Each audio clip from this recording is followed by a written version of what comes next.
What's up, guys? Welcome back to my channel. My name is Joannis or Joe Hatagwa. I'm a Sierra Leonean American living in West Africa. I'm in Ghana right now. And if you want to know why you or a business that you have should be here in Africa right now, then this is the video for you.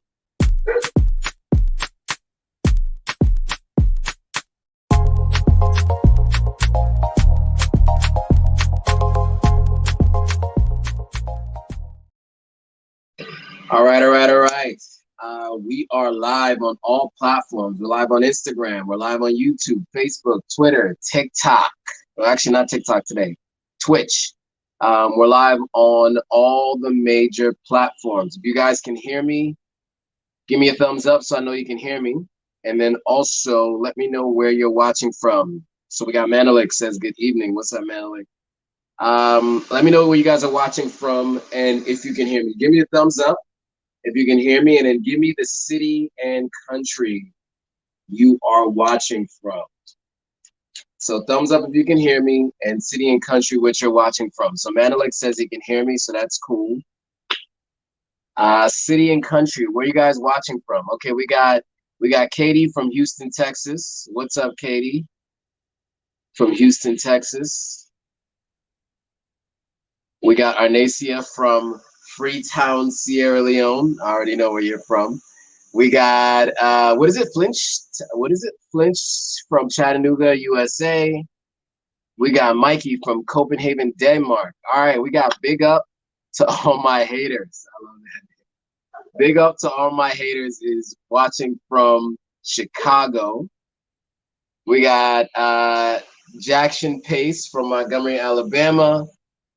We got somebody watching from Kenya. Shout out to, is it Nairi, Kenya? I'll be in Kenya later this year. We got somebody from Belgium, Springfield, Massachusetts. Okay. We got Orlando, Florida. We got Miami, Atlanta, Georgia, South Africa in the house. Helen's here. What's up, Helen? Helen says hi. Roots Farm says what's up. Anne Marie Harding is saying good evening from London, and you can hear me. Nice. So, all right, we got, and I think Roots Farm, you guys are from the UK, right? I think we spoke a while back. And you guys are from the UK by way of Jamaica and Sierra Leone, if I'm not mistaken, right? All right, cool. We got 757, of course, Norfolk, Virginia in the house. Somebody saying Mambo. That is one of our friends from Kenya. We got Juan from Kansas City, Missouri. We got True Real Kapadia, is that how you pronounce it? Johannesburg, South Africa. All right, cool. We got Canada in the house. All right, we got some pretty good representation from all around the world. Highly Favored is watching from Brooklyn, New York, Flatbush to be precise. Flatbush, Brooklyn. All right, so we got people from all around the world watching. Okay, so today's topic is why you should move to Africa right now. Now, you guys might think last week I did a live that said why you shouldn't move to Africa. And of course, last week's live was specific to those people who are moving to Africa without any money, without making any trips, without a plan, with the wrong intentions, with an imperialistic mindset. Those are all reasons you should not move to the continent of Africa. So today, we should talk about the reasons why you should move to the continent of Africa and why you as a business should be investing in the continent. But before we do, a little bit of background about myself. There's a lot of new people on the live. Not everybody knows who I am, or where I'm from, and what I'm about. So my name is Joe Hatagwa. I'm a Sierra Leonean American, born and raised in the U.S., moved to the continent of Africa at the end of 2020. I've been living in Ghana and Sierra Leone back and forth for the last 3 years, and a little bit in the States as well. I'm currently in Accra, Ghana. I know everybody looks at this place and says, are you in a jail cell? I'm not. I'm not in a jail cell. I am live and free. This is a kind of a studio apartment type situation above the security post at a good friend of mine's estate that they have here. And so that is where I am staying. Estate, compound, whatever you want to call it. So no, I'm not in jail. For all those questions that are going to be coming, are you locked up somehow, some way, and you doing this live from there? No, I'm not. That's not the update I got for you guys today. Cool. So we are going to talk about why you should move to the continent of Africa. Now, interestingly enough, right? Last week, when I went live and I said why you shouldn't move to Africa, right? Some of the comments were, why are you telling people not to move to Africa? Some of the comments were around, why would you title it that way if you are giving reasons why you should move to Africa, as long as you have the right mindset and a few other things. And the reason for that was the audience that was able to join and the information I was able to get out in front of that large group of people. This week, we have a fraction of those people joining with a positive outlook on the title of this video, right? So last week I said why you should not move to Africa. I have 3/4 of that amount of people for this live where I'm saying why you should move to Africa. So you guys, it just gives you a little bit of an understanding of the mentality that most people have, of course. If there's a picture of me with my head like this, saying don't move to Africa and saying devastating update, everybody joins, right? If I say you should move to Africa and there's a picture of me smiling, you notice that there's a fraction of the people who join these lives. So it's just psychologically where most people are. They're ready to hear something negative. That's what they're looking for. And even when it's something positive, you get a fraction of the number of people, right? And as I start talking, I'm seeing people jumping off of Instagram, right? When it's a positive video. So that's the reason why in many cases I take the negative approach to how I title videos, so that it draws people in and so that everybody can get that information, because less people get the information that they need on conversations like this. So to answer that question, people always have that question, why do you title your videos the way you do? And it's because I want to draw as many people in as possible so that I can share the information, and I want people to share that information with other people. Unfortunately, when it's positive, less people show up. And I've seen this with many other people too. I've seen somebody who did 10 things I hate about Ghana, had 150,000 views. Then maybe a week later, they did 10 things I love about Ghana, and it had 10,000 views. Now, just think of the difference between the size of those two videos, and why that is, right? And so it can give you a little bit of an understanding of why people do what they do online. But nonetheless, I'm here to give you guys the real, and I'm giving you guys some information that I think is helpful to you. For those of you who lived abroad, I mean, I see some people joining. I've seen people who lived in Turkey, people who lived in the States, and all other kinds of places all around the world. And those people I do know happen to be living on the continent of Africa now. So we got Arthur here. What's up, Arthur from Facebook? We're watching from Facebook. Spirit Warriors here, watching from YouTube. What's up, Spirit Warrior? So here are the reasons. And so we'll do the same thing we did last week, right? We'll go through a list of reasons why you should not move to Africa, and specifically who should not move. Today we'll do a list of reasons why you should move to Africa, but this is really speaking more to the business community, people who have business ideas and want to understand the investment space and the sheer potential on the continent of Africa. So before we get into this, maybe I should just start with, obviously some basics. Number one, of course, there are 54 countries in Africa. Currently constructed, there are 54 countries in Africa. There are 5 major regions in Africa, right? You have North Africa, you have West Africa, you have East Africa, you have Central, and you have Southern Africa, right? So those are the 5 major regions. And then, of course, you have the diaspora, which some people consider the 6th region. And then even with the Caribbean, you can kind of make that its own region as well. So that's just number one, right? So just to be clear, I'm speaking in broad general terms, which will be taking information from different parts of the continent of Africa. But in general, these are the reasons why you should move to the continent. You should be doing business here. and you should be paying attention to what's happening on the continent, right? That's what today's conversation is all about. So I just want to be clear. I understand already that Africa has 54 countries and 5 major regions. So I just want to make sure you guys all understand that I do understand that. And I'm not speaking to you guys as someone who thinks Africa is just a country. And shout out to Naomi. What's up, Naomi? She says, all your live videos should be saved and posted because it has vital details. Thank you very much. I appreciate it. And thanks for joining, of course. Israel says, hey, I like your shirt in the back of you. Tedros, yeah, so when I was in Ethiopia, real quick story, because I was in Ethiopia on a layover on the way to Tanzania, and it was freezing cold. And of course, I didn't bring a sweatshirt or a sweater because I wasn't thinking for the trip. And when I was in the airport, I walked past it and I saw this picture, and I was like, man, this is the colors of the Pan-African flag.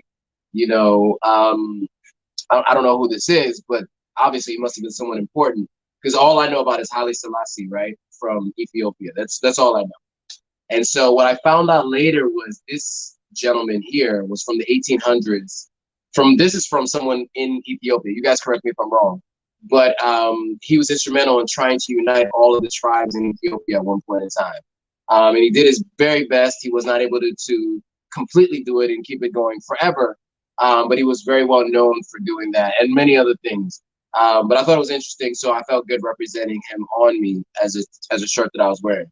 And I just thought it might be good to add a little bit of something different to the background that you're looking at here while I'm in this place here in Ghana, because I'm not in the main house right now.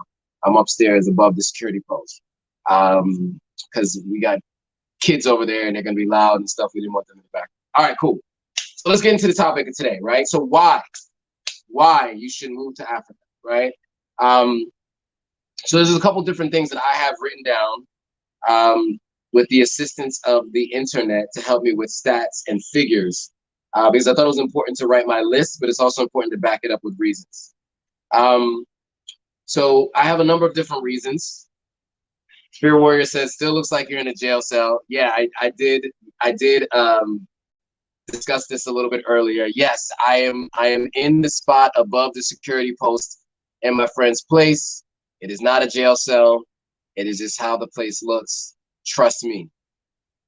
It is not nearly at all feel like a jail cell. All right. So top 5 reasons. So first is just the sheer size and scope of the continent, right? And the opportunity on the continent. So let's talk about it. So Africa is the youngest continent with more or close to 60% of the population of the continent made up of people under the age of 25. Now, this is just around a little over 1 billion people. And if 60%, that's like 600 million people under the age of 25 years old. This means there's a surplus of workers that want and need jobs and businesses that can access the best talent without facing a ton of competition. Now, you can pick and choose which countries make the most sense for you and your business, but just think about that. Just think about that sheer number, 600 million people around under the age of 25 that is going to be the next workforce. So Nigeria's tech industry is booming with companies like Endela and Paystack attracting significant investment. These are both unicorns, meaning $100 million companies. Kenya's mobile money industry is thriving, and M-Pesa's leading the way there. South Africa's renewable energy sector is growing. Companies like Biotherm Energy and a few others that are leading the way. So these are just some businesses on the continent that are thriving in, a couple different regions, and a reason why the continent makes sense to do business, right? I'll also mention in 2022, we talked about this at the beginning of the year, a couple of significant things happened. Number one, tech investment on the continent of Africa surpassed $5 billion, right? So what that means is, of all the continents, the 7 continents in the world, Africa is the only one that saw an increase in investment in tech from 2021 to 2022. Every other country saw a decrease in investment in tech. What you also saw with Africa is not only did they see an increase in investment in tech, so that means financial technology, agriculture technology, education technology, advertising technology. These are all types of technologies that have gotten the $5 billion investment.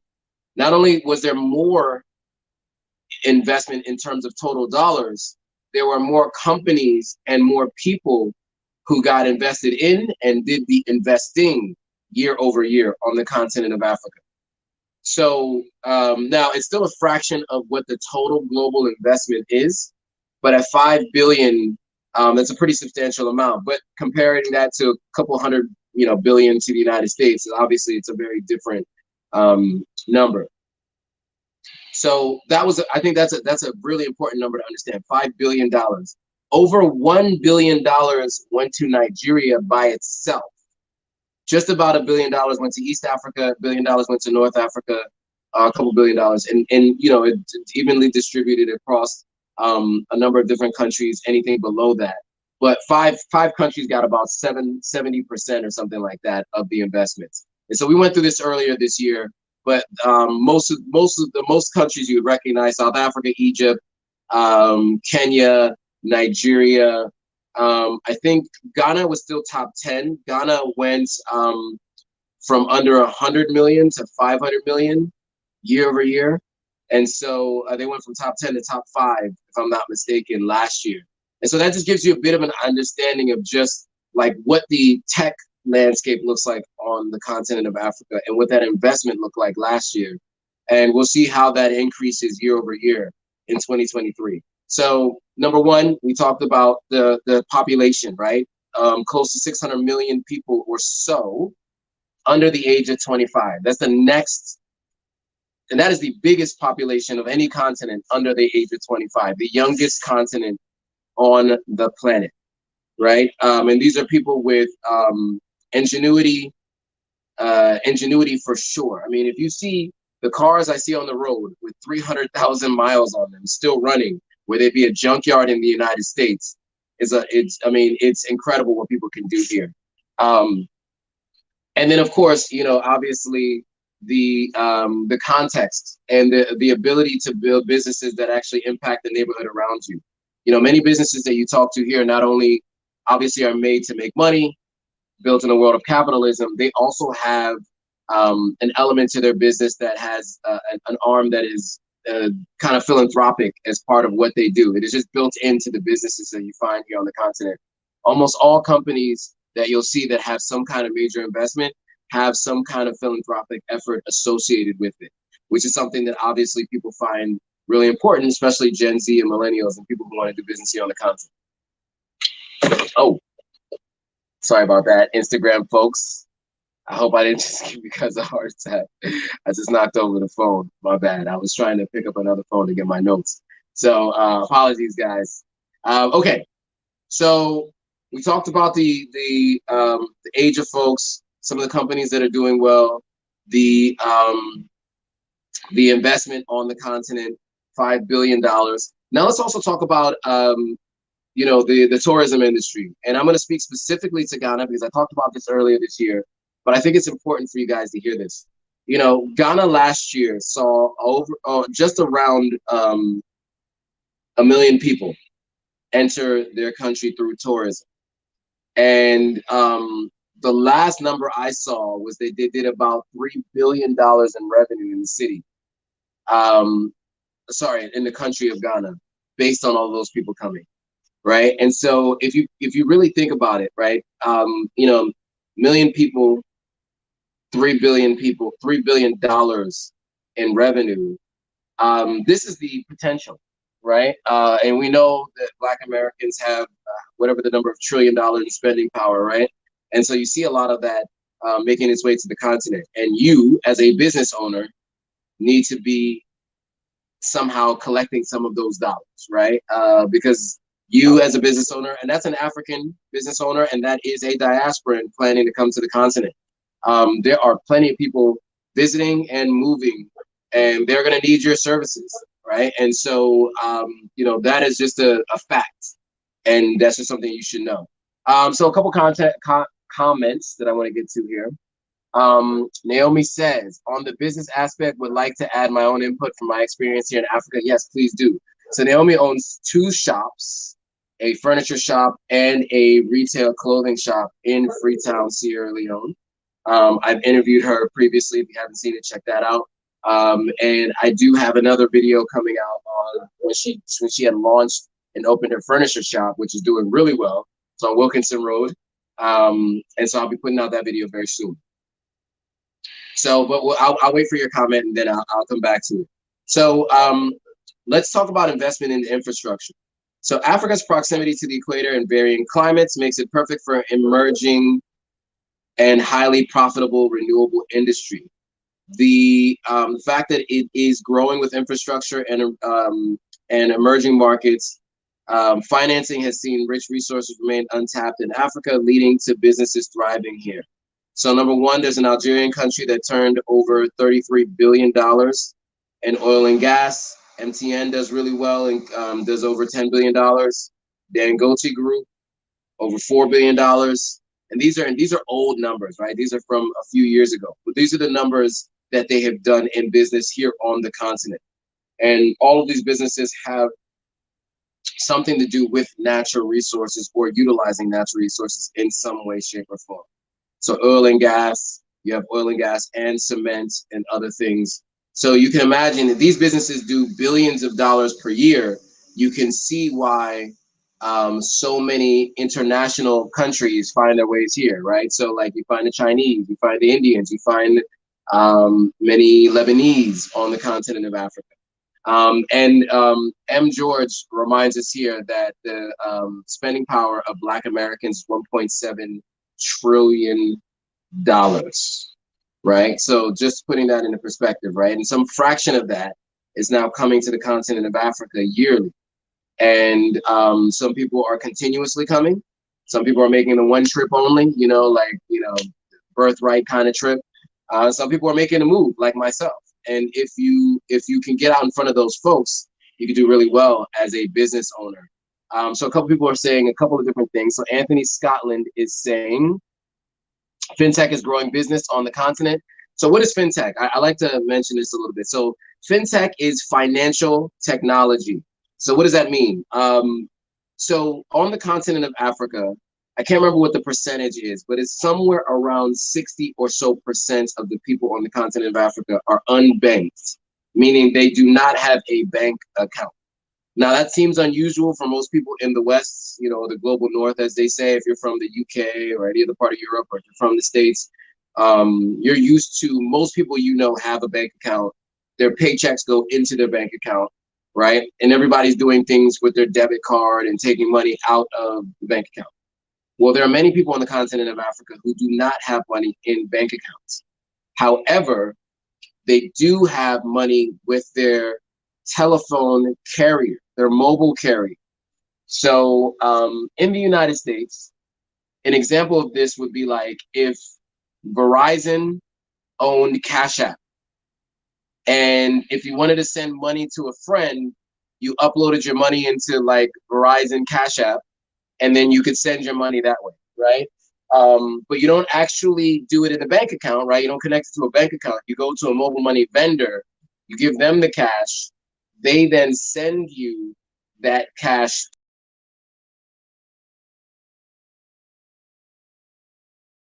Here's how much you have in that mobile money account. Well, there are different people in different countries across different mobile money vendors. They don't speak to each other. There are different mobile money vendors that have different fees within the same country. There are people who have the same mobile money same vendor, right, in 2 different countries, and those don't talk to each other. So I had a Vodafone number in Egypt. I've had a Vodafone number in Gambia, and I've had a Vodafone number in Ghana, and none of the 3 of them would talk to each other if I had mobile money in each one. So having these third-party financial technology companies that can transfer money between all these different things are the reason why so many people have been able to move money around the continent. Not only that, but remittance to the continent, right? If you guys know any Africans, you talk to them long enough, a portion of their paycheck, if they're living in the diaspora, comes back to the continent of Africa. So remittance is a huge piece of how money flows in and out of the continent of Africa. And there are all of these fintech companies that help facilitate that.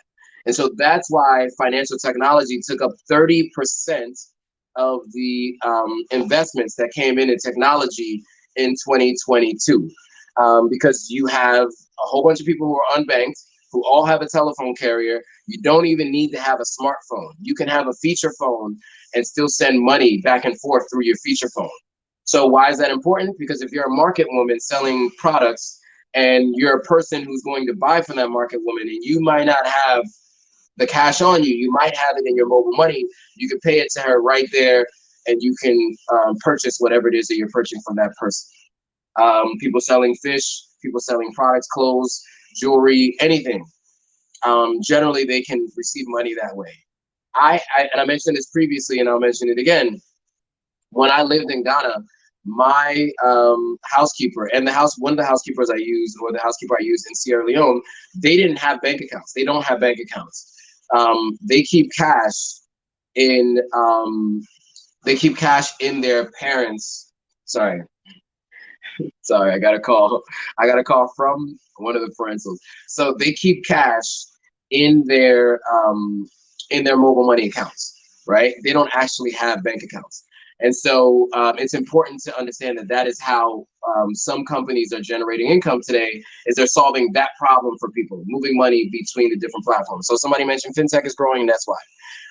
Okay, Israel says, if there's an investment opportunities, are there investment opportunities in Ethiopia? There are investment opportunities in every country, of course.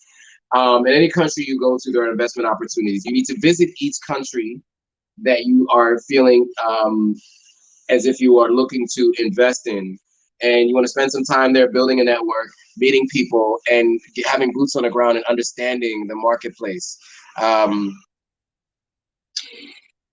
Anthony has mentioned in the Cashapp got his concept from M-Pesa. I'm sure they did. And now it's big in America. Venmo, Cashapp, Zelle, all these things are things that have been used on the continent of Africa for years. So it's not new. It's not a new concept here, but it's a rather new concept in the United States. So we talked about how much Ghana got from tourism. We talked about how much went into tech investments. We talked about the age of the people on the continent and the opportunity there with almost 600 million people under the age of 25. Now let's just talk about the market itself. So Africa's population is a little over 1.3 billion people, right? So I mentioned this earlier, 60, or so about 60% of them are under the age of 25, right? I'm not one of them, of course. I'm part of the 40%. So it's a large market, right, with that many people. That is a lot of people. And so we're talking about companies like Coca-Cola that have been here for over 90 years and have a strong presence in most countries on the continent. Nestle has been in Africa for over 100 years.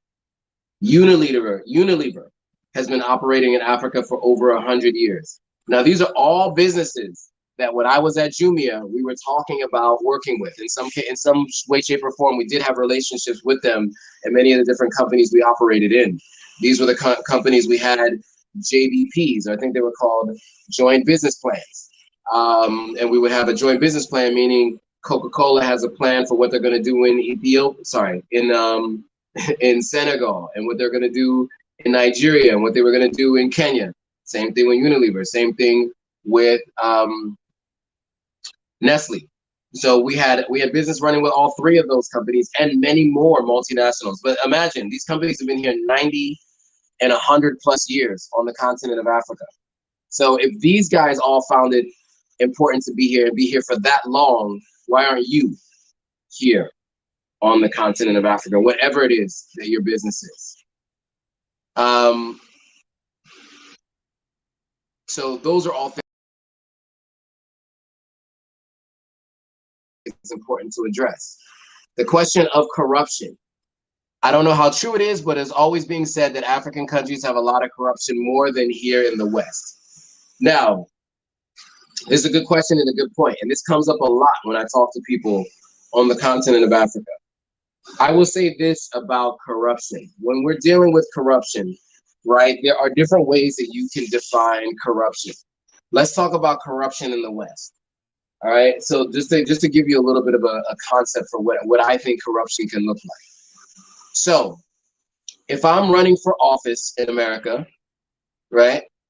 Um, in general, I'm gonna raise money so that I have money to to be able to, afford my lifestyle, flying around on jets to different countries, sorry, to different counties, to different states in the United States, right? To run ads on television, to be able to hire an advertising agency, to be able to run ads on radio, to do all of the things that are going to get you in front of your audience, right? And that's just campaign financing, right? That's just normal, right? That's what we do in America, right? If you're running for an office, any kind of office. What also happens is once you get your elected office, you then don't scrutinize or operate in any way that could potentially limit the growth of any of the companies that helped finance your campaign, even if they can be destructive to the general population in America, right? I'm not going to get into any specifics about specific companies or specific political parties. You guys can do your own research on all of this, and this is not like conspiracy. It's just obvious. It happens on both political parties. Whoever it is that finances your campaign, you're not going to scrutinize them. You're not going to spend a lot of time putting a lot of effort into ensuring that that you're enforcing any of the laws that might limit their growth. Because then they'll come back to you and say, if you want to win again, we're not going to finance your next campaign. Now, that is all legal. That is not considered corruption. But I think many people would look at that without knowing that that was legal and say, that's weird. That seems a little strange. Why isn't the money just coming from the general population? Why aren't people doing things based on what the general population says, not based on what institutions say? Well, that is the way it works, right? And so when you ask the question about corruption, I always like to show that example because there's that in the West, and it happens kind of all over the West. I just use the United States because that's where I lived. But it also happens in other parts of the world, right? On the continent of Africa, you have similar things, maybe in different things infrastructurally. What I like to say is a lot of times on the continent, you have people who want their commission. And so a lot of times on the continent, it's just the cost of doing business. If you wanted things done faster, you kind of know who you need to speak to, and how you can hook them up to get what you need done a little bit faster than normal. Kwame says corruption is an issue throughout the world. You're right about that. Spirit Warrior says, are you going to talk about the poverty mindset on the continent and how it can affect small businesses? So I think the poverty mindset is one that I think is well, here's one thing I would say.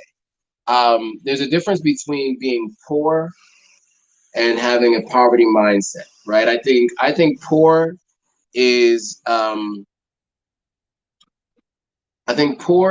temporary state of being. I think poverty is a permanent destination. And what do I mean by that? I think that there are some people who forever are hoping that someone else is going to pull them out of their situation, right? And unfortunately, if you're always looking for someone else to pull you out, you will never do enough to get it out on your own. And I think that is a poverty mindset. I think being poor sometimes is just your current circumstances, your current income. And sometimes with enough exposure or with the right mentors or with the right opportunities, and maybe sometimes even a little bit of luck, you can potentially pull yourself out of a specific circumstance.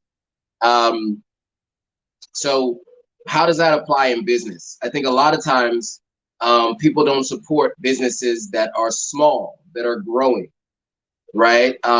People like social proof. They want to see that there's a business that is already succeeding before they support it. That is not only a continent of Africa thing. That is a thing around the world.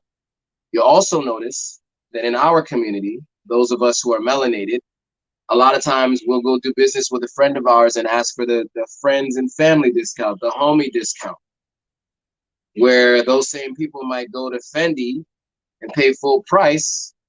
They might ask you for a discount on merchandise you're selling for $20, right? That is something you find on the continent, and it's something you find outside the continent. I actually have a friend of mine who owns a retail shop, and she definitely has friends that try to come in there and say like, oh, let me get this on an IOU. I got to go out to the club tonight. Let me get this outfit for half price. And she's like, no friends and family discounts here. The cost is the cost. And they're begging and asking to pay less. Meanwhile, they'll spend X, Y, and Z to go do something else. And so, that's just how it works a lot of times for a lot of businesses. It's not specific to the continent of Africa, but it does apply here. Excuse me. So I hope that spoke to that. Dan Diablo is in the building. What's up, Dan? Okay, so let's get into the next. There was any more comments here? I'm just saying. It looks like I answered most of the questions, comments, thoughts, or concerns. Anthony said Ethiopia is the second most populated country on the continent, so they have a market. That's the answer to the question from someone else asking if there's any potential for business in Ethiopia. I'm trying to see if there's anything else I might have missed. That looks like everything from Instagram in the recent minutes. Tim Black says, what you say is true, but I'm mostly talking about small-scale corruption, like having to pay a kickback for business. Yeah, I mean, look, some businesses do that, right?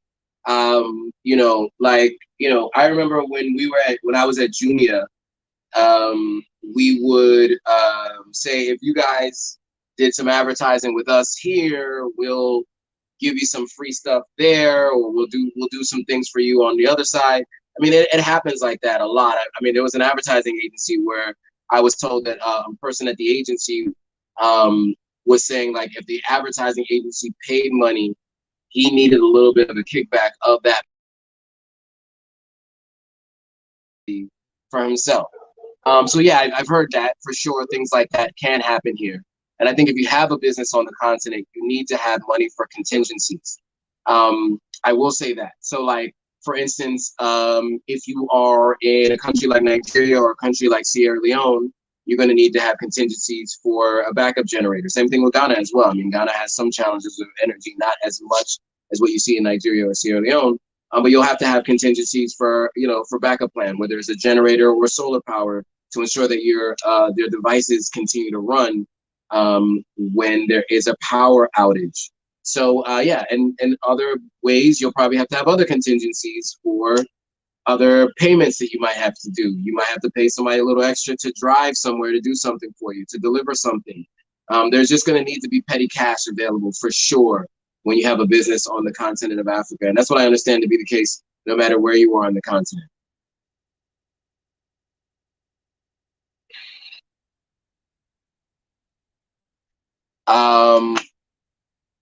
Kanana says, all is well, but I'm still interested in coming to the continent. Nice.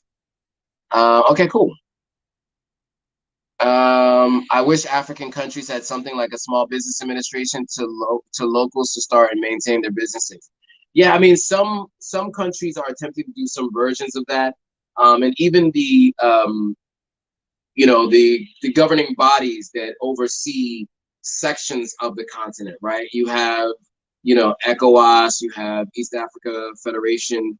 They have programs that are meant to help with that.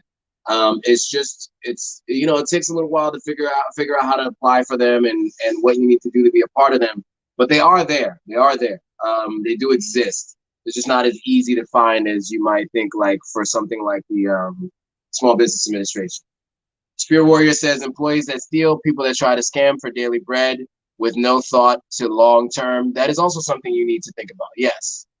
Dan Diablo is on the topic of legalization of cannabis. That is happening. So that is an industry that when full legalization happens on the continent of Africa, there are going to be tons of agricultural opportunities on that topic because the climate is just ripe for growth of cannabis. Okay. Other reasons why you as a business or as a person should be on the continent of Africa. The natural resources on the continent of Africa. Now, there are so many different ways that people in the world of natural resources can get into business here. Now, it's not easy. You know, obviously there are countries that have been here hundreds of years. You know, in terms of oil and gas, in terms of gold, but there are new entrants in regions that aren't as densely populated, like Zambia and other places.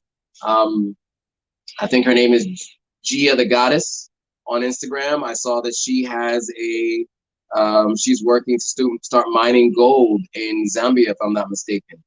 So there are folks that are new entrants into the market, and this is like the last couple of years, as far as I understand, where she started this business. And so this is definitely something that you don't have to have been in the industry forever. You just have to take your time before you start jumping into something like mining, you know, because obviously these are, it's like what you would consider the mob in, you know, waste management and construction in New York City and other cities like that, Chicago. I think it's the same kind of thing you can expect in that kind of an industry, right? There's a small group of people who kind of control most of the industry. And so if you want to get in, you know, you have to figure out how to network your way into that industry. It's not easy. So Angola is one of the largest oil producers in Africa, with companies like Chevron and Total investing in the country's oil industry. South Africa is a major producer of gold, platinum, and other materials. Big companies are operating there. Ethiopia is one of the largest coffee producers in the world. Starbucks and Nestle investing in the company's coffee industry. So, you know, there are companies that you guys are familiar with that are already spending a lot of time here on the continent and investing heavily. Not only are they doing business here as companies, they're looking for customers, but they're investing in companies that are here on the continent as well. So these are all reasons why you should have a business here on the continent of Africa. You know, every major tech company from the West that you guys are familiar with, almost everyone has a headquarters in a specific headquarters on the continent, and sometimes in multiple regions. So I know for sure Coca-Cola, Nestle, and you know, Samsung, a bunch of companies have headquarters on the continent of Africa. Of course, they have big alcohol brands, Pernod Ricard, Diageo, or Anheuser-Busch. These companies all have major operations on the continent of Africa. Twitter, Facebook, well, Twitter actually, Elon Musk shut down the Twitter office, so no longer Twitter or X, but Facebook, Google, they have headquarters on the continent. Okay, so next is economic growth. So let's talk a little bit about economic growth. So we talked about the natural resources a bit. We talked about how large the market is. We talked about there's an investment in infrastructure and natural resources. And we talked about fast adapters and the young age on the continent, right? So now let's talk about the economic growth. So Africa's economy is growing rapidly, with many countries experiencing high rates of economic growth. This presents significant opportunities for business to invest and profit from. So each country has been growing on average between 3 and 5% from 2019 to 2022 each year, right? Now you have some challenges on the continent of Africa that can end up being opportunities for other countries and businesses being made in other countries. For example, many of the currencies on the continent of Africa have actually gone down in value. So if you find a way to make money in currencies off the continent, you will do better as a business than in deploying that cash on the continent. I've seen companies actually have a negative impact going the other way around. I know a company right now I'm not going to call them out in particular, but they're actually a pretty good company. They realize their revenue in leones, a local currency in Sierra Leone, but they report their revenue to their investors in dollars. So in Sierra Leone, the currency dropped in value by almost 50% in 2022. So if you can imagine, they might have done more in sales as a business, but since the currency dropped in value, it looks like they did half the amount of sales because the US dollars remained constant last year. And so that poses a challenge for businesses who report their earnings in dollars to investors internationally, but earn their money in local currency. So if you're like a real estate business, which is one thing that I think everyone should be getting into, is buying land on the continent. A lot of times people buy land and buy properties in dollars. And you're either sending it to a US or UK bank account to someone here on the continent who's selling in dollars or in euros. And many times they even rent in dollars or in euros. So why is that important for you as a business owner, for you as a landowner, or anything? You want to ensure as much as possible that you're earning money in a currency that tends to be more stable, but you're circulating that money in the country locally.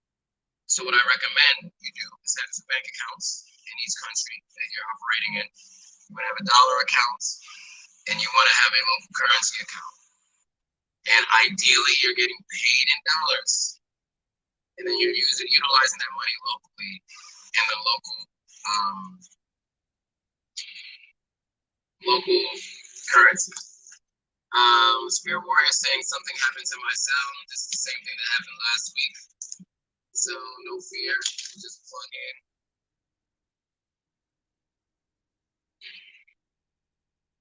It said my mic is low. Plug in and we'll see if this helps. Are we back, guys? Is my mic back? Roots Farm says my mic is low. Can you guys hear me now? Let me know if you guys can hear me. So that is something I would make as a recommendation, right? So whatever country you're doing business in, two accounts, a dollar account and a local currency account. So those of you watching on Instagram, the sound was fine there. I think it was on the other platforms where they were having trouble hearing sound. It was another device that I'm using. So I plugged in a microphone or plugged in headphones to that one. Which reminds me, I have a microphone in the house that I need to get before it's too long. Okay. So we talked about a number of different things, right? We talked about economic growth in Africa. We talked about natural resources. We talked about large market. We talked about investments in infrastructure. We talked about the size of the continent in terms of the age of the folks on the continent. We've also talked about the tech investments, over $5 billion last year. We also talked about, what Ghana made in terms of tourism last year. Okay, and so Yvette is asking on the topic of the currency. Yeah, in general, I don't know if you could do a pound account and a local currency account in almost every country. Likely in all of the countries that were, former British colonies. I'm sure you can do a British pound account and a local currency account. I've been doing dollar accounts because, I myself, of course, spent most of my life in the United States. And so I just know dollars. So that's how I do things. But I would imagine it's the same thing for the Great Britain pound, the GBP. All right, there's a couple more points that I wanted to go over as well. So we went on natural resources, Africa's economic growth. Okay, top foreign investment in Africa. So I do want to talk about foreign direct investment, or FDI. So, so according to the UNCTAD World Investment Report 2023, foreign direct investment flows to Africa declined to 45 billion in 2022, when a record was set in 2021.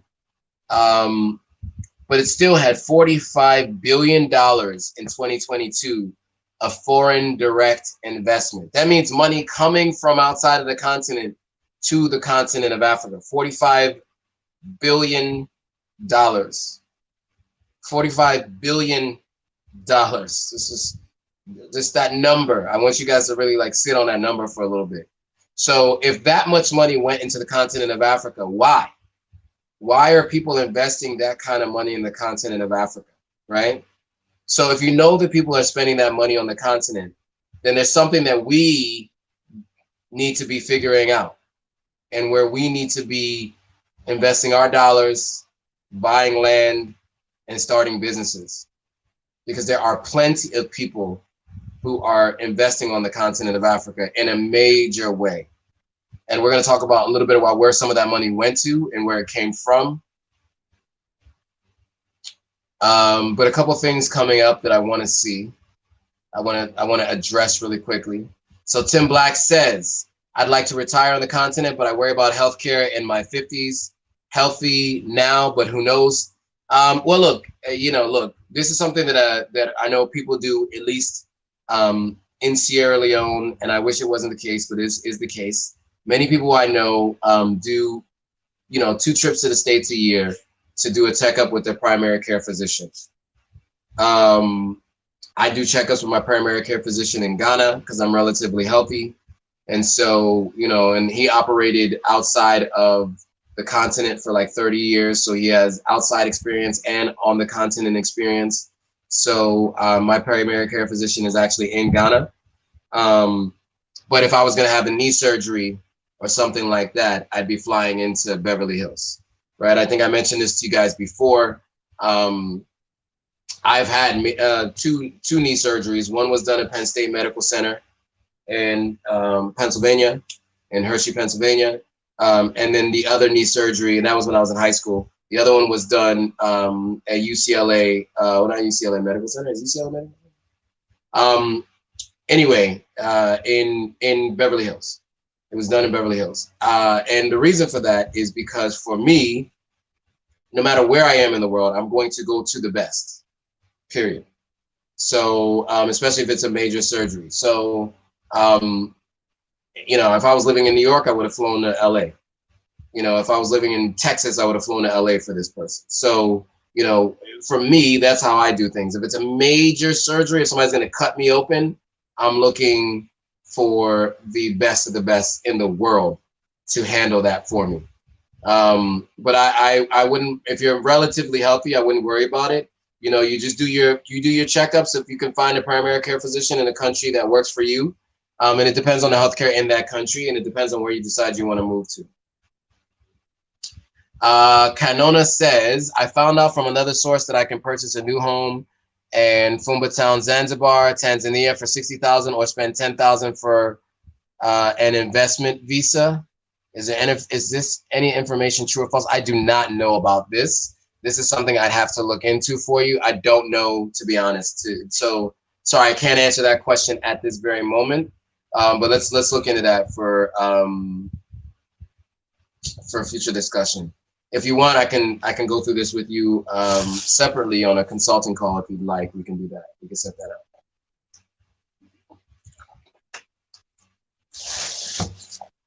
All right, Kika Moonlight is back from a few weeks ago. I promise I will continue more in the next live session. That was it 2 weeks ago we went live, and last week we didn't get to go live. But let's see, we can add you on in a little bit after I finish going through some of the rest of these topics.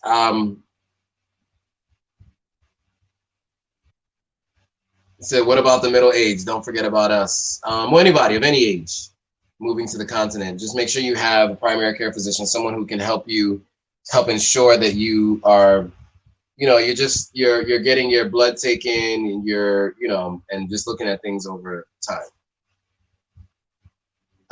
Diallo's coming in here with some information. Fumba Town condos start at less than 40,000. There you go. I love it. Love it. Okay. So we talked about foreign direct investment. The top 5 countries for foreign direct investment in Africa in 2023 are, excuse me, Egypt, South Africa, Ethiopia, Senegal, and Morocco. Morocco was top outperforming FDI destination in 2023 so far, attracting almost $34 billion worth of greenfield FDI projects, double the previous all-time high set in 2008.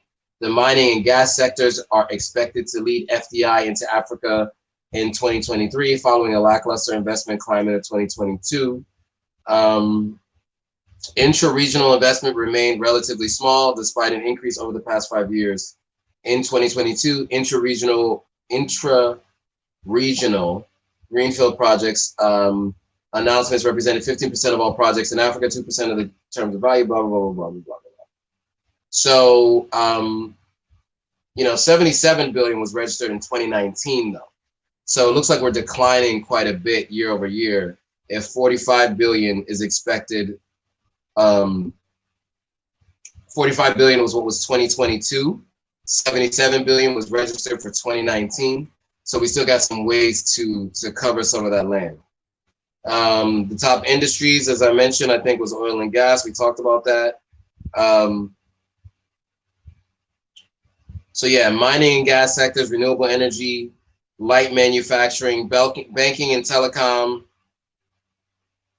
So 39 billion in 2021, 45 billion in 2022, 32 in 2020, was 77 billion in 2019. So we just got a long way to go to get back to it. So yeah, so those are the reasons why you should move to the continent of Africa. So I hope that was helpful. Any of you who are thinking about moving to the continent and think about doing business here and are wondering what industries are thriving, where are people investing money, how much money has been invested, I think that's a good idea to kind of give you, well, I think it's a good overview of what you can expect to see on the continent, what's been happening here.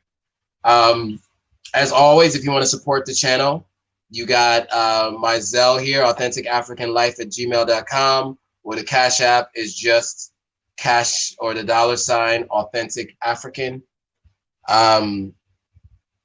Let's bring somebody on to the live. We got Kika Moonlight, who was, I brought you onto the live, Kika, I think when I was in Tanzania. So it wasn't last Monday, it wasn't last week because I was traveling. It was the week before, and I think I went live on a Tuesday, and we brought you on. And so let's see if we can get her back on to talk about, okay, YOA says, okay, here's something about, so people have been talking about real estate in Tanzania. So I think it's important to talk about this. And YOA is one of the foremost experts in Tanzania, because she goes at least twice a year. So she says she visited Fumba Town. I have a contact of one of the team members there if needed. It was a good development, but no beach and quite out of the way from everything. That said, apparently it's popular with visitors from the mainland. So maybe a good place to Airbnb. So that's helpful. There you go. So YOA with some knowledge for you all. You can check out her channel. Do you want to put your channel in the chat, YOA, or how people can contact you?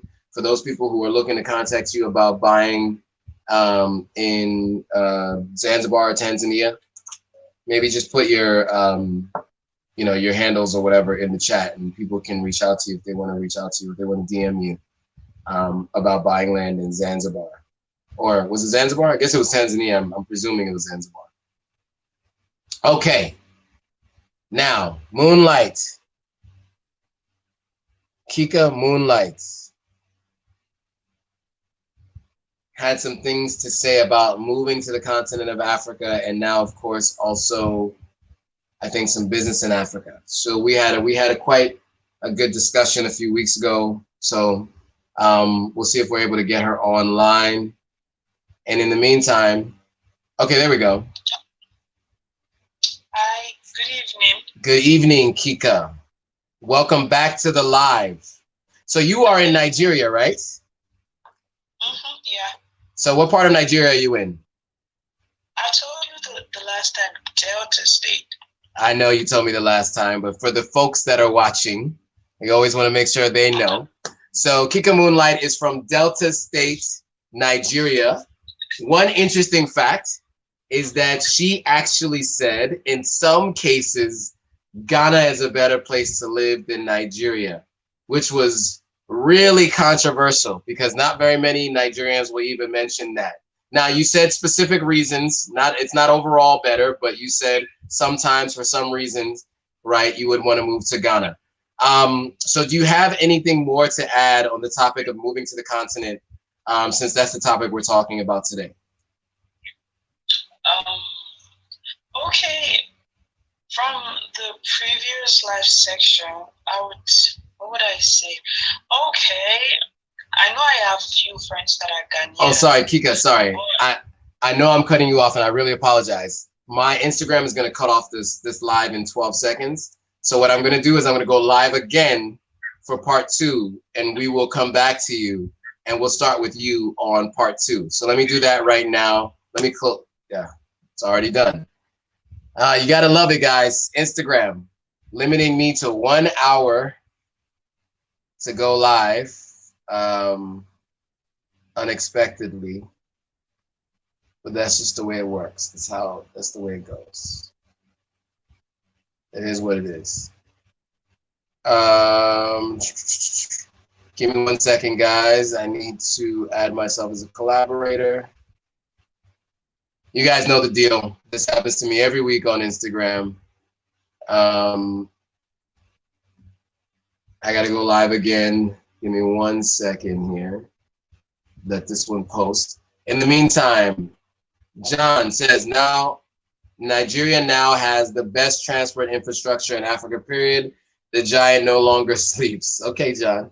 John loves Nigeria, man. John is one of the biggest advocates for Nigeria. When he joins the lives, he's always advocating for his country. You gotta love the country pride. All right, so looks like those of you who are joining the live, thanks for joining the live. Those who are joining the replay, thanks for joining the replay.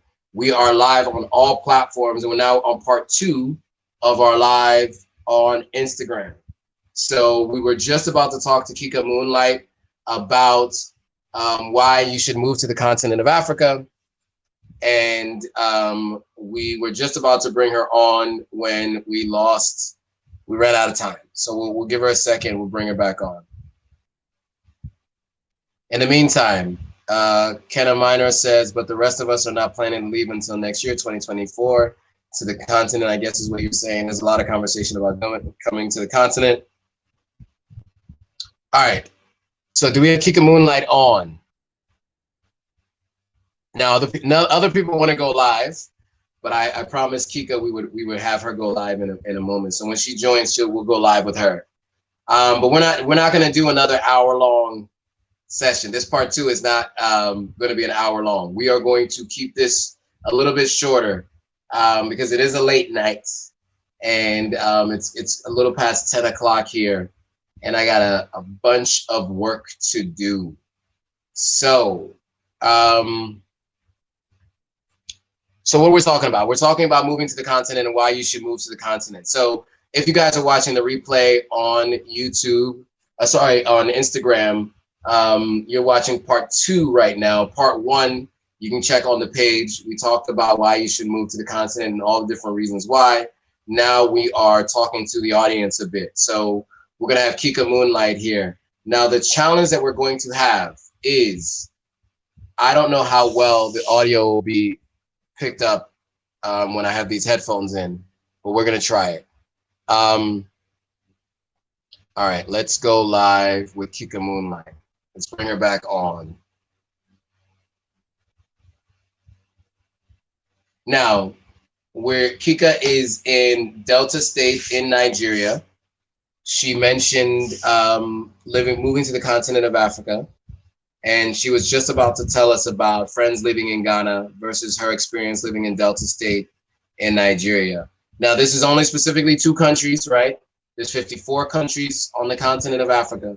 So we're speaking specifically to her experience in Delta State. But sometimes it's just good to hear from people on the ground that aren't me. right? If you're thinking about moving or starting a business here. So hopefully we can have her join here in a moment. Let's see if I can get her on. Kika Moonlights, where is she at? I am Key La Marie is asking, I'd like to know if anyone can weigh in on Cameroon and the business environment in Cameroon. That didn't come up a ton in what I was talking about, but we can do some research and let you know if you want to do some consulting with us. We can always do that. But no, I don't have a ton of insight into Cameroon, but I'm sure people in the comments will, because we got very, very intelligent folks who watch the live and who always have good insight and information. So I'll let you guys answer those potential questions. Did we lose Kika Moonlight? It looks like we may have lost Kika Moonlight. All right, any other questions or comments? Okay, a couple people said, Jerry Campbell said, peace and Pan-Africanism, Joe. And all checking in from NYC. Shout out to Jerry Campbell, checking in from New York. Canona Minor says, I need a contact there, so when I'm ready, I could just come to the continent. Okay, we'll come to the city of Zanzibar, Tanzania. So yeah, so YOA, you want to have to check her out on IG. Let me see. I'm not logged into IG on this device, or else I would just show you. And the other two devices I'm on are taken. So I don't know if I'll be able to get to her. Excuse me. Let's see. Am I logged in? I am not. It's going to take me a while to log in. So unfortunately, I won't be able to do so. Okay, guys, let me see if we finally got Kika Moonlight. There we go. We'll get her live now. She's back. Let's give it a second for her to join. And then let's see if there's still any energy for anybody else. Okay, so we're back from Delta State, Nigeria. What did you want to tell us about moving to the continent of Africa and what your experience is with your friends living in Ghana versus you living in Nigeria, and what thoughts you might have for those people in the diaspora thinking about moving to Africa? Like I said the other day, Africa is just like every other place. First of all, let's say setting up a business, like the tax, you don't pay lots of money for tax, and also like the salary, like the pay is very small over here. Let's say you can be doing a job and you get paid, let's say maybe 50,000 or 25,000. Like you get, like your salary is like maybe below $50 a month. Yep. Yeah, so that's a good point. So, and I want to speak to that really quickly for those people who are planning to start a business here. So that speaks to the overhead, right? So that means if you're starting a business on the continent of Africa, that's a good point, that your overhead might be low because the cost of living is lower. Now you want to pay people a livable wage, right? Like my housekeeper, I was paying her $100 a month, and people here were like, whoa, that's a lot of money. People in America were telling me I was underpaying her, you know. And if you talk to people here, a housekeeper making $100 a month, like that's a lot of money, right? What do you think for a housekeeper? Because people who work in regular jobs might make $50 a month in West Africa, in terms of like Nigeria, Ghana, Sierra Leone, in my experience. And so, but for me, $100 a month meant that I was getting the best possible work that I could get from her. And I felt good knowing that she could live off of that income. And I was also getting a ton, and it was within my budget, right? And so I think for those of you planning to start a business here and you're thinking about where your overhead costs are going to be, you know, you can still pay people more than what they're used to getting paid and still keep your costs low. So I just wanted to mention that. So sorry, Kika, what was the other thing you were going to mention? I just want to make sure I called that out to people. Okay.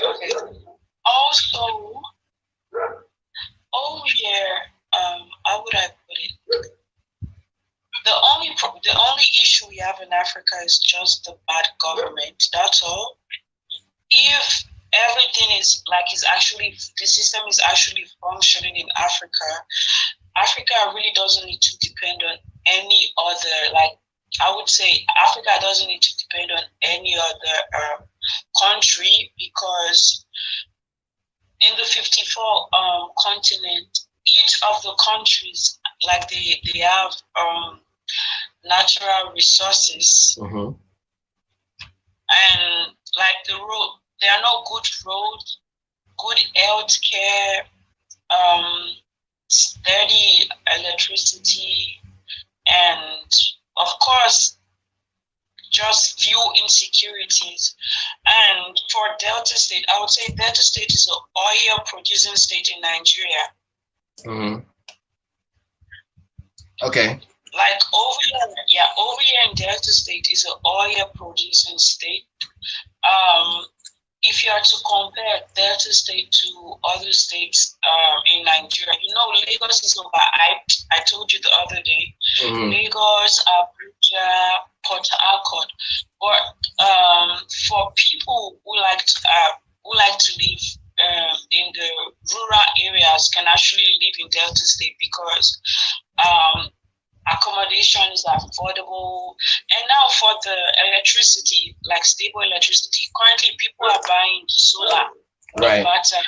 Okay. So yeah, currently. Okay. So yeah, just to recap some of that, I think what I heard there was, what you're thinking is one of the bigger issues on the continent is bad governance. And this is something that came up when people were asking, why isn't Africa like Dubai? How has the United Arab Emirates able to take this city that was nothing and build something so incredible so quickly, right, in the last 20 years? And one of the things that the folks in the Emirates will say, the Emiratis might say, is good governance, right? And that's what led to them being able to build the infrastructure. They had a plan, they put that plan in place, and now it's the place that all of us people, I haven't been to Dubai yet, but many people like to go. It's like a flex, people like to say, I went to Dubai. And so I think that governance is important. Infrastructure is also lacking, you're right. And that's some of the things that I think that can be an opportunity. Okay, well, thank you, Kika Moonlight. I think it's always good to have you join. I want to give a chance for other people to jump on and then to answer a couple of questions and comments. But I want to thank you for joining as always. And yeah, enjoy the rest of your evening in Delta State, Nigeria. Thank you. Okay, bye. Bye. Okay, cool. So that was Kika Moonlight in Delta State, Nigeria, giving her opinions. So, okay. So there's a couple things. Spirit Warrior is saying $100 to cook, clean, laundry. Yes, so she cooked 3 meals a day for what was 7 days a week, right? And she cleaned the apartment at a 3-bedroom, 3.5 bathroom apartment that she would clean. We had different items on the list of things to do daily. So on Mondays, she cooked, I think it was on Mondays and Thursdays or something like that. She made fruit. On Tuesdays and Fridays, she made dinner, something like that. I can't remember what exactly was, because now it's been about 8 months since I lived in Ghana full time with that housekeeper. But yeah, that was the system we had set up. And it worked out really well. She was happy with the pay, and I always paid her in dollars. So regardless, so here's an example of how things changed over that year, which is why I felt it was important to pay her in dollars. So I was paying her $108 a month, because when I first moved to Ghana, $108 was 700 Ghana cedis. Right. So basically, initially they were like, yeah, we're just paying her 700 Ghana cedis. And so at the time I did the conversion and it was $108 for the month. About 4 months later, I started noticing the cost of things going up. And I heard a lot of discussion about, are we going to get rate adjusted and increases for our pay at Jumia? And I was looking at things. I was like, yes, it seems like my money's not going as far as it used to when I was getting paid in Ghana cedis. And so, at least for that, you know, when I was keeping the money in the Ghana bank account. And then I went and looked, and at the end of my time living full time, that same 108 Ghana cedis was close to $1,500. Sorry, $108 was close to 1,500 Ghana cedis. So imagine if she was getting paid the same amount from when I started to when I left, 700 Ghana cedis a month, she would have been getting less than half of the value for the same work. But since I was paying her, in my mind, $108 a month, she went from getting paid 700 Ghana cedis the first month that I worked with her to 1,500 Ghana cedis the last month I worked with her. And so that's just something to keep in mind when it comes to the currency and the potential for it losing its value in this region. So I just want to make that mention for those of you who are thinking about moving to the continent and starting a business. You want to try to make money in dollars or in pounds or in euros, and spend that money in local currency. And I would imagine, in general, if you are paying your employees in dollars, especially if you're collecting money in dollars, you are going to do right by the folks who work for you. And don't be like everybody else who pays them in local currency and tells them they can't give them rate adjusted increases year over year and just expect them to live off of half of what they were previously. Yvette says, I think as long as you have a mutual understanding and finance, making it make sense, I think it's fine. Yeah, of course. Inflation and purchasing power, that's our edge. That is correct. Old Soul is saying. That is absolutely correct. All right, guys. We've been at 1 hour and 17 minutes. Are there any other questions or comments on Instagram? Wow, there's been a lot of people joining. Okay. Canona Minor says, I'm going to connect with you, Mr. Joe, when I'm ready. Nice. Yvette Francesca says, just a bit more so that you're not going out of pocket and she's able to afford things, making it make sense for both parties. Yes. There you go. Absolutely. So Queen Yolo is asking about governance. Is there no tax on the oil? Yes, I mean, there's taxes being taken on all major industries on the continent of Africa. Enforcement of tax law and things like that, I think, is one of those things, no matter where you are in the world, there are some challenges, right? That's just how it is. So a lot of times taxes are taken out in terms of tariffs for individual like transactions between businesses. That's one way governments are collecting their business taxes, is through actual business-to-business transactions. That was something we had to take into consideration with our finance team when I was at Jumia. I remember that.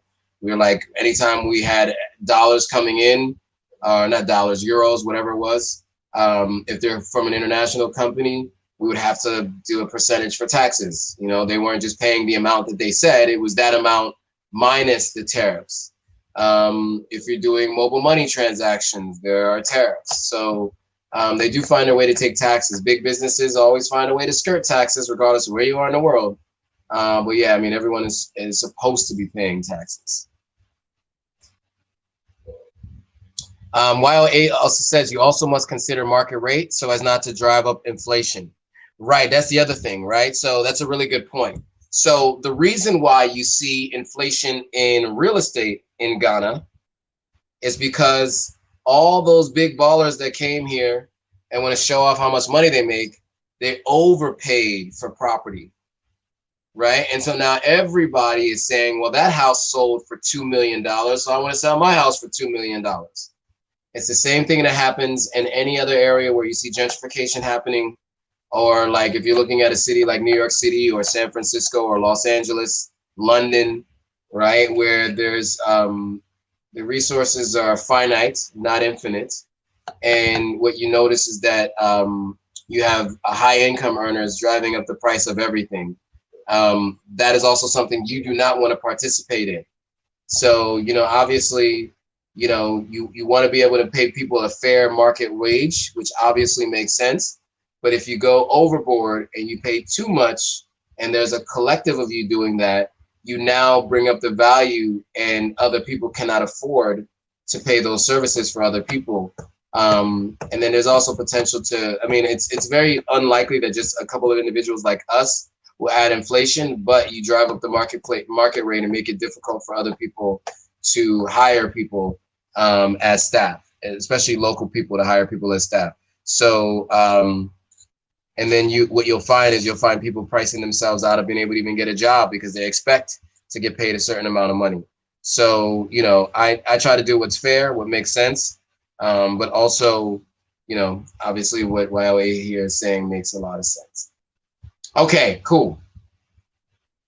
All right, guys, we are an hour and 21 minutes in on this live. And as I mentioned before, I have plenty more work to do. Are there any questions, comments, or thoughts before we go? This has been another good live. Hopefully you guys have found it helpful. Hit that thumbs up if you found it helpful. Make sure you forward this, share this with anybody you know who's planning on thinking about moving to the continent or doing business on the continent of Africa. Old Soul, is it Oldie Soul? I guess it's Oldie Soul or Old Soul. It says opportunity alertness, purchasing power, fair but firm, and half a heart will increase your blessings in any venture you choose. Well put. Opportunity alertness, purchasing power, fair but firm, and half a heart will increase your blessings in any venture you choose. As the kids say, that's a bar. Very well put. I like that. I'm going to screenshot that. I'm going to save that. I like that. Old Soul. Sorry. Had a killer name. Yvette says, I'd like to thank you. How do I get in contact for further info? You can email me at my email here that's scrolling across the bottom of the screen. Where it says support us on Zelle at AuthenticAfricanLife@gmail.com. Just email me there and we can chat further. Set up a consulting call if you want to do some consulting. All right, guys. So I'll wait till later to tell you guys that. Changes are coming. Things are being worked on. I won't say anything yet. I made that mistake earlier this year, starting to talk about things that weren't ready yet. But trust me, things are coming. Things are coming. I'm looking forward to sharing some of these things with you. Be prepared. Be prepared. There's a lot of things coming. A lot of things coming. So be on the lookout for sure. Old Soul says, good show. Thank you. I appreciate it.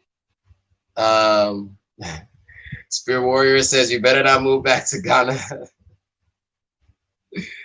I don't know if that's the update.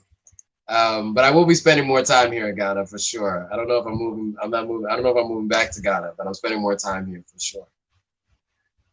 All right, guys. Thanks again for watching. We will see you all on the next video.